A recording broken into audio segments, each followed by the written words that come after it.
لمحہ قیمتی ہے، مدت کا کوئی پتہ نہیں کب ختم ہو جائے، ابھی یہاں بیٹھے بیٹھے ہم بس ختم ہو جائیں، جانتا کسی کے پاس گارنٹی نہیں۔ اور اللہ کے فرشتے حاضر ہوں کیا بنے گا؟ جس نے یہ سوچ لیا، اللہ فرماتا جب میری یاد دل میں سما گئی ہر برائی سے بچ گیا، کسی پولیس کی ضرورت نہیں، کسی قانون کی ضرورت نہیں، کوئی اس کی نگرانی کی ضرورت نہیں، اس کا اپنا ایمان اس کو روکے گا، وہ خود اسے کہے گا کہ کیوں یہ کرتا، خدا دیکھ رہا، کتنا اس کو لالچ ملے گا، کتنے ڈراوے ملیں گے۔ موحد ہم لا الہ الا اللہ پڑھتے ہیں، کہتے ہیں جنت کی کنجی ہے، حضور نے بھی فرمایا کہ جو کہے گا جنت میں داخل ہو جائے گا، وہ کہے گا کہ یہ مطلب ہے کہ لام الف ہے کہو، یہ جادو ہے کوئی کہ جنت کا دروازہ کھول جائے گا؟ اور لام الف ہے سے یہ بنا ہوا جو کلمہ ہے یہ ایک ایسا اقرار ہے، عہدنامہ ہے، ایک مردوں کا قول ہے کہ جس مرد نے یہ کر دیا اور پھر اس پر جم گیا، بس میں نے یہ طے کر لیا کہ میں اللہ کا بندہ ہو گیا ہوں، جو کہے گا کروں گا، جسے روکوں گا میں نہیں اب کسی کی مانوں گا۔ یہ معاہدہ ہے جو لا الہ الا اللہ کرتا۔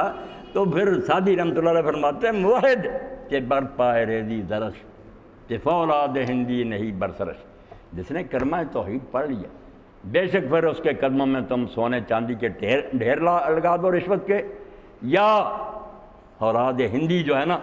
اس کی بنی ہوئی تلوار اس کے سر پر کھڑی کر دو، کہ سر اڑا دیں گے، کرو یہ کام۔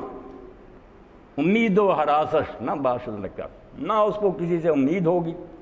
نفع کی، نہ کسی کا خوف ہوگا، ہمیت بنیاد توحید و بس۔ فرماتے ہیں لا الہ الا اللہ کا اتنا ایمان آیا بس یہاں قصہ ختم ہے۔ اگر یہ لالچ اور خوف نہیں ختم کر سکا تو لا الہ کا تمہیں ذرا بھی پتہ نہیں چلا، ساری عمر پڑھتے رہو کچھ بھی نہیں ملے۔ تو قرآن مجید نے نشاندہی کر دی کہ جن چیزوں پر روتے ہو نا کہ خرابیاں بڑھ رہی ہیں، یہ بڑھتی جائیں گی، تیز رفتاری سے بڑھیں گی،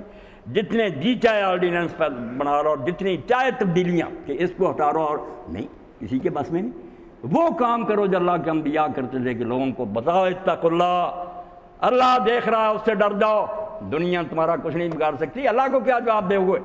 اور اس کے لیے نظام تعلیم ایسا بناؤ، ذرائع ابلاغ دیں ان پر ایسے لوگ بلاؤ، وہ کہانیاں بھی ایسی، ڈرامے بھی ایسے، نظمیں ہر حال میں لائیں اسی طرف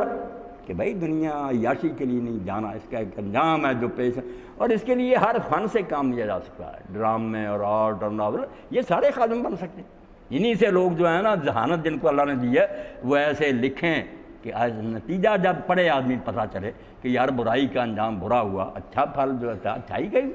تو یہ اللہ اور اس کے رسول نے بتایا کہ قرآن ہے علاج، قرآن اللہ کا ذکر پیدا کرتا اور اللہ کے ذکر سے تقویٰ پیدا ہوتا ہے، پھر وہ آدمی محتاط ہو جاتا ہے، وہ بچ پر قدم رکھتا ہے، وہ اقبال کی طرح زندگی کی راہ پہ چل لیکن ذرا بچ کے چل، یوں سمجھ لے کوئی مینا خانہ بارے دوش ہے،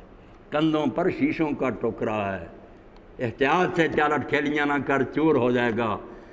ابھی تو جا رہا لوٹ مار کرتا، ایکسیڈنٹ ہو جائے مر جائے، کیا رہے گا پھر؟ رشوت کہاں گئی اور جھوٹ اور بے ایمانیاں کہاں